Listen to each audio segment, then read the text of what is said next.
હવે બસ ભગવાન, હવે બસ, હવે અમારે વરસાદ જોતો નથી. બરાબર, તો હવે આ વાલવાળાને કહી દો કે બંધ કરી દઈએ, નકામાં અમે ડૂબી મર્યો હવે.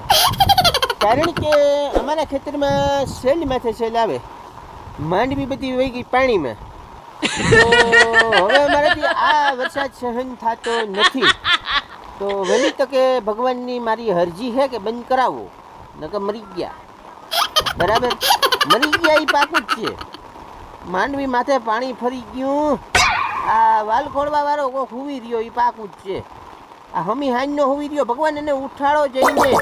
અને આજે ટહીન જાજો ટહીન હુવી ગયો વાલ ખોલવા વાળો. હવે જટ બંધ કરાવો ને કે મરી ગયા ભગવાન, મરી ગયા. તો વિડીયો ગમ્યો હોય તો લાઈક કરજો, શેર કરજો અને સબસ્ક્રાઇબ કરજો અને સારી સારી કોમેન્ટ કરજો. Bye bye.